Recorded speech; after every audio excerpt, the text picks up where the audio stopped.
My name is Renee Brisbois, and I have been with Burt Watson since June of 2012. A lot of times people will wonder what exactly is a lease.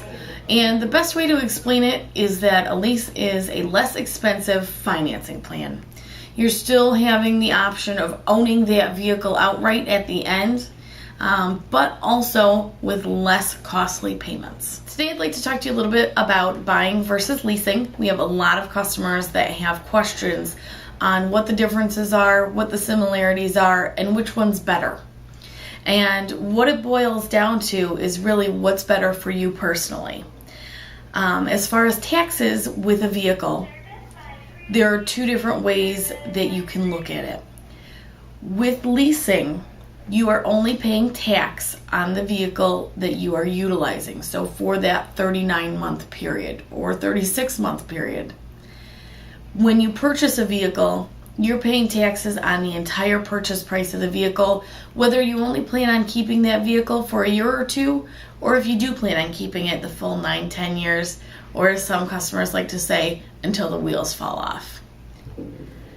One of the other major differences in purchasing versus leasing is the interest rates and money rates available on leases and buys.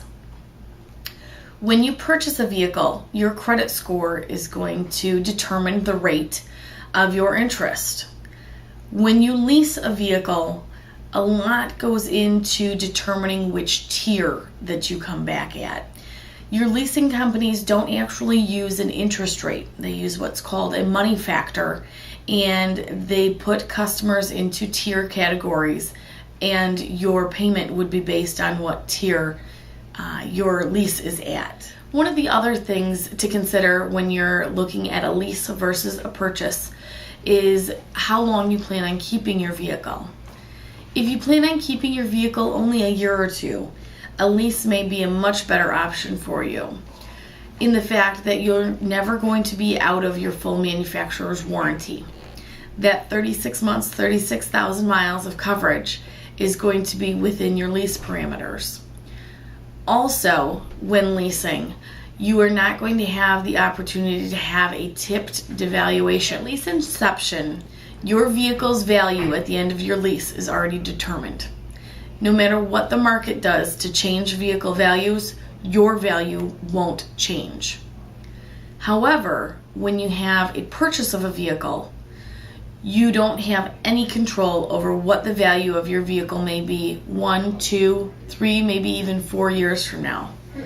What we find is in the marketplace, a lot of times we will have customers come in to trade in their vehicle, and as a result, may wind up owing more on their vehicle than their vehicle is actually worth. One question we have a lot of times is whether the bank owns the vehicle or the customer owns the vehicle. And really, with a lease or a purchase, the bank is actually going to own that vehicle until all the payments are made on a purchase and that release of lien is signed. When you lease a vehicle, you are also on the title along with the leasing company, but the leasing company also owns the vehicle. So really, when it comes down to who owns my car, it's ultimately, unless you're paying true cash for the vehicle, the bank will own your vehicle or the leasing company will own your vehicle. Customers will have questions regarding the ownership of the vehicle in case of a car accident.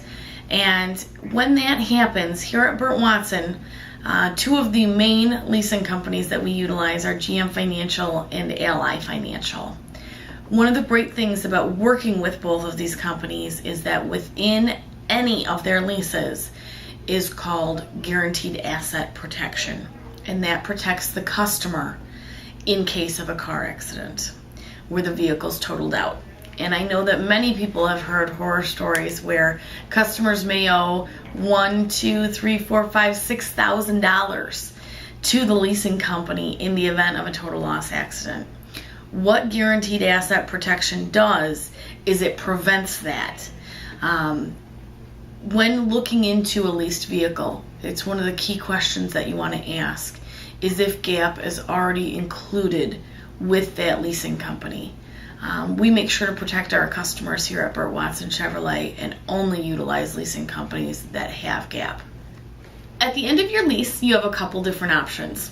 Option number one is to turn that vehicle back into the manufacturer, and you can do so here at Burt Watson Chevrolet, and we can assist with that whether it's a General Motors vehicle or not. At the other option is to purchase that vehicle outright. And what happens with a lease is when you have your first day that you're picking up that vehicle, you know exactly what the price of that vehicle is at the end of your lease. The companies figured the valuation on your vehicle as well as taxes for the used portion. So at the end, you will have a number that you can purchase that vehicle for outright if that's the vehicle that you absolutely love. Consumers often wonder if you can lease a used vehicle. And the answer to that is yes, you can. There are a number of financial institutions that will now allow leasing of used vehicles. And it's a great opportunity for customers to get into that lower payment range that they're looking for, as well as still having the opportunity at the end of the lease to decide if they love that vehicle to purchase it, or if that's not the vehicle for them, to go on to their next vehicle.